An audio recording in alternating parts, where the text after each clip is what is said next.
Please subscribe Metro Learnings for more educational videos. जय हिंद बच्चों, इस वीडियो में डिस्कस करेंगे क्लास 10th का फर्स्ट चैप्टर इंडियन पॉलिटी का, और उस चैप्टर का नाम है power sharing. Power sharing Hindi में इसका नाम है सत्ता की साझेदारी। सत्ता की साझेदारी, ठीक है, कि पावर को शेयर करना है, क्योंकि हमने पहले हिस्ट्री में पढ़ा है कि पावर अगर किसी एक व्यक्ति या किसी एक इंस्टीट्यूट के हाथ में है तो वहाँ पर डिस्क्रिमिनेशन बहुत ज़्यादा होता है, चाहे वो कास्ट बेस हो या इकोनॉमिकली हो, सोशली हो या कल्चरली हो। तो ऐसा डिस्क्रिमिनेशन ना हो, इसकी वजह से ज़्यादातर जो डेमोक्रेटिक देश हैं वो पावर क्या करते हैं, शेयर करते हैं। सत्ता वो किसी एक इंस्टीट्यूट या किसी एक हाथ में नहीं रहने देते, बल्कि उसका डिस्ट्रीब्यूशन करते हैं अलग अलग इंस्टीट्यूशंस में और अलग अलग लोगों के हाथ में। इस वीडियो में हम डिस्कस करेंगे कुछ दो देशों का, एक का नाम है बेल्जियम और एक का श्रीलंका। इससे पहले अगर आप करंट न्यूज़ अगर आप डेली देखते हो तो उसमें भी आप समझते होंगे कि फिल्म अभिनेता हैं वो आजकल एक मुद्दे के ऊपर बहुत ज़्यादा चर्चा कर रहे हैं, और वो मुद्दा क्या है, भाषा का। जैसे कि साउथ का कोई अभिनेता है किच्चा सुदीप, उसने हिंदी के विरोध में कुछ कहा है, जबकि जो अजय देवगन है अभी जो फिल्म अभिनेता हैं उन्होंने कहा है कि हिंदी हमारी राष्ट्रभाषा थी, है और रहेगी। लेकिन अगर हम हिस्ट्री को अच्छे से जानेंगे तो हमें पता है कि भारत की कोई भी आधिकारिक राष्ट्रीय भाषा नहीं है। हिंदी ना हमारी राष्ट्रीय भाषा थी, ना है, ना रहेगी, या रहेगी वो तो फ्यूचर की बात है, लेकिन अभी तक हमारे देश की कोई भी राष्ट्रीय भाषा नहीं है। हालांकि संविधान में इसका मुद्दा कई बार उठाया गया, लेकिन साउथ के जो लीडर्स थे उन्होंने इसका अपोज किया और उन्होंने कहा कि हिंदी को हम राष्ट्रीय भाषा घोषित नहीं कर सकते। तो उस समय पर संविधान में क्या कहा गया कि जो अंग्रेजी भाषा है उसको हम 15 साल तक राजभाषा मानकर चलते हैं, और जो हिंदी है उसको भी हम राजभाषा मानते हैं। इसके साथ साथ कुछ साउथ की भाषाएं हैं उनको भी राजभाषा घोषित किया गया। अभी फ़िलहाल हमारी राष्ट्रीय भाषा कोई नहीं है, और भाषा के ऊपर बहुत सारे स्टेट्स का भी गठन हुआ है हमारे देश में, जैसे कि पंजाब और हरियाणा है। ये दोनों अलग अलग हुए, और ये किस बेस के ऊपर हुए, भाषाई आधार के ऊपर। 1 नवंबर 1966 को हरियाणा पंजाब से अलग हुआ, और वो अलग किस आधार के ऊपर हुआ कि जो हिंदी भाषा बोलने वाले लोग हैं उनके लिए अलग स्टेट बना दिया जाए जो कि हरियाणा होगा, और जो पंजाबी भाषा बोलने वाले लोग हैं उनका अलग स्टेट हो जाए, वो पंजाब कहलाएगा। ऐसे ही बहुत सारे देशों में भी इसके ऊपर सिविल वॉर हुआ है, गृह युद्ध हुआ है।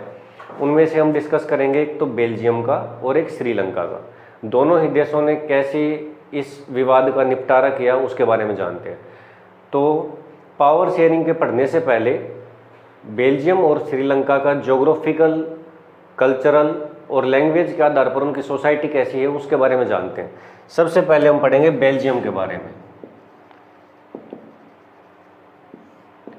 बेल्जियम, अब ये जो बेल्जियम देश है ये कहाँ पर है, यूरोप में है। तो ये कौन सा कंट्री हो गया, यूरोपियन कंट्री। कहाँ पर है ये, यूरोप में है। यूरोप में और कौन कौन से देश हैं, जैसे कि इटली है, जर्मनी है, फ्रांस है, नीदरलैंड है, लग्जमबर्ग है। अगर आप मैप में देख रहे हो तो मैप में भी आपको पता लगेगा कि जो बेल्जियम है उसके आसपास के पड़ोसी देश कौन कौन से हैं। एक जर्मनी है, नीदरलैंड है, लग्जमबर्ग है और फ्रांस है। अब इसकी कुछ और जानते हैं कि बेल्जियम की कैपिटल क्या है। बेल्जियम की जो कैपिटल है वो है ब्रुसेल्स। ब्रुसेल्स इसकी कैपिटल है। पॉपुलेशन है इसकी, हरियाणा की पॉपुलेशन कितनी है, 2,53,00,000 के आसपास है। अब इसमें शायद बढ़ोतरी हो गई होगी क्योंकि ये 2011 के सेंसस के अकॉर्डिंग है। और बेल्जियम की जो पॉपुलेशन है वो तकरीबन इससे हाफ है, 10.7 मिलियन, यानी 1,07,00,000 के आसपास इसकी पॉपुलेशन है, हरियाणा से लगभग आधी। ठीक है, कैपिटल हो गई। इसकी करेंसी क्या है, करेंसी है इसकी यूरो। क्योंकि यूरोपियन कंट्री है तो बहुत सारे देशों ने मिलकर अपनी करेंसी को एक ही मान लिया है और उस करेंसी का नाम दिया गया यूरो। तो इसकी पॉपुलेशन है 10.7। अब इस पॉपुलेशन के ऊपर बात करते हैं कि इस पॉपुलेशन में कितना हिस्सा कौन कौन सी भाषा बोलने वाले लोगों का है।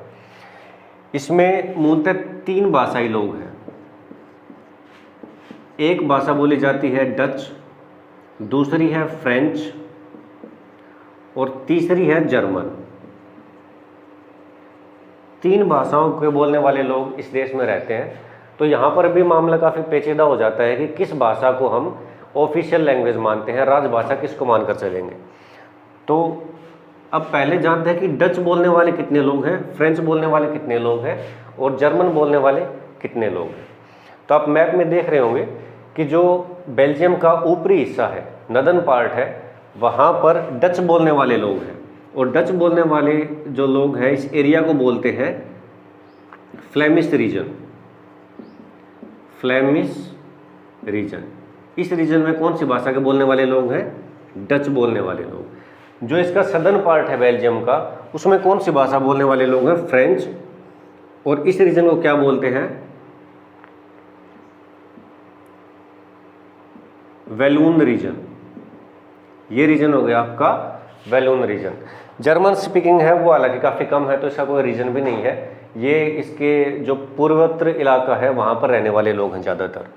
अब इसमें जो मेन कॉन्फ्लिक्ट रहता है वो इन 2 लैंग्वेज के बोलने वाले लोग हैं उनके बीच में रहता है कि जो डच लैंग्वेज है वो और फ्रेंच लैंग्वेज है वो दोनों आपस में इस बात के ऊपर बहुत झगड़ा रहता था कि राजकीय भाषा हम किसको बनाएं, राजभाषा किसको बनाएं।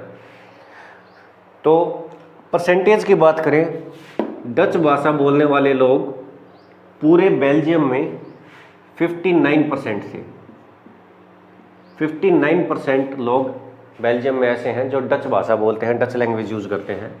फ्रेंच बोलने वाले जो लोग हैं वो हैं 40% और जो रिमेनिंग है वो जर्मन भाषा बोलते हैं, वो है 1%। अगर हम लैंग्वेज के हिसाब से देखें तो मेजॉरिटी किसकी है? डच की। मेजॉरिटी मतलब बहुसंख्यक, ज़्यादातर लोग कौन सी भाषा बोलते हैं? डच लैंग्वेज बोलते हैं। फ्रेंच जो बोलते हैं वो 40% बोलते हैं। यहाँ पर ये क्या हो गए? माइनॉरिटी, यानी कि अल्पसंख्यक। ठीक है, तो यहाँ पर ये मेजॉरिटी में हो गई, यहाँ पर ये माइनॉरिटी में हो गई। अब इसका उल्टा केस होता है बेल्जियम की राजधानी में। बेल्जियम की राजधानी क्या है? ब्रुसेल्स है। ब्रुसेल्स में क्या होता है?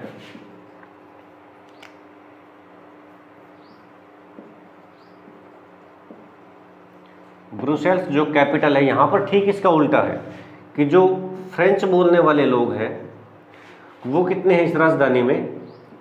80%। और डच बोलने वाले लोग हैं वो कितने परसेंट है? 20%।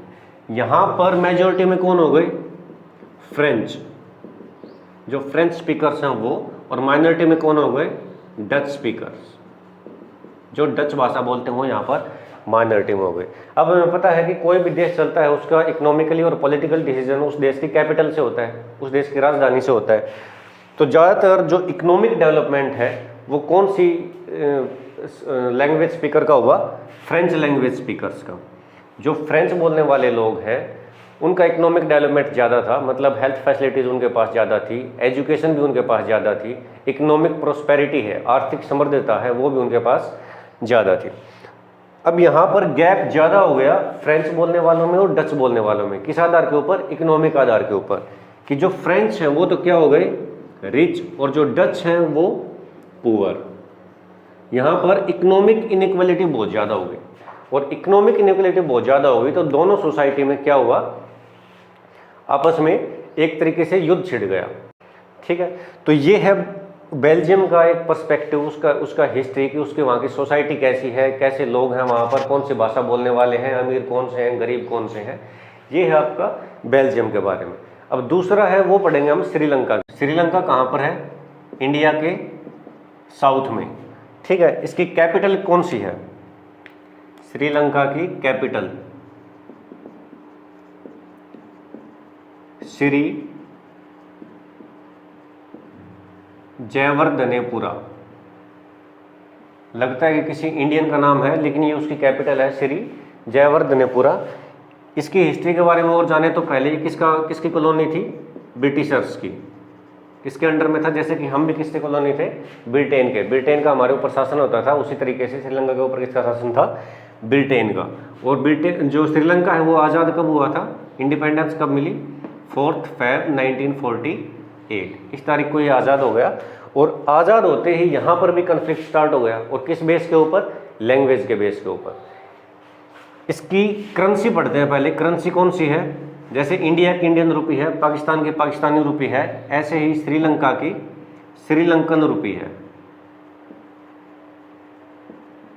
श्रीलंकन रुपी इसकी करेंसी है। पॉपुलेशन देखें तो पॉपुलेशन कितनी है इसकी, लगभग हरियाणा के बराबर ही है, 2 करोड़ 30 या 40 लाख के आसपास, 2 करोड़ 30 या 40 लाख के आसपास, 20-30 लाख का थोड़ा डिफरेंस है हमारे हरियाणा के, लेकिन लगभग इतनी ही पॉपुलेशन है। अब इस पॉपुलेशन में भी 2-3 ऐसे अलग अलग लैंग्वेज हैं जो वहाँ पर बोली जाती हैं। एक तो है सिनाला और एक है तमिल। कौन सी लैंग्वेज बताई मैंने, एक तो सिन्हाला, सिन्हाला लैंग्वेज, दूसरी तमिल लैंग्वेज। ठीक है, तमिल केवल तमिलनाडु में नहीं बोली जाती, ये श्रीलंका में भी बोली जा रही है। अब यहाँ पर हम परसेंटेज देखते हैं कि सिनाला बोलने वाले कितने परसेंट लोग हैं और तमिल बोलने वाले कितने लोग हैं। सिनाला बोलते हैं वो 72% बोलते हैं। वहाँ की जितनी पॉपुलेशन है उसमें से 72% कौन सी लैंग्वेज यूज करते हैं, सिन्हाला। और इन लोगों का धर्म कौन सा है, बौद्ध धर्म, बौद्ध धर्म, बुद्धिज्म को फॉलो करते हैं ये। तमिल बोलने वाले लोग हैं वो हैं 18%, 18%। और ये किस धर्म के लोग हैं, ये हिंदू भी हैं और मुस्लिम भी हैं, जो कौन सी लैंग्वेज यूज करते हैं, तमिल लैंग्वेज यूज करते हैं। अब अगर इसको 2 पार्ट में और डिवाइड कर दिया जाए तमिल लैंग्वेज को, तो एक तो है श्रीलंकन तमिल,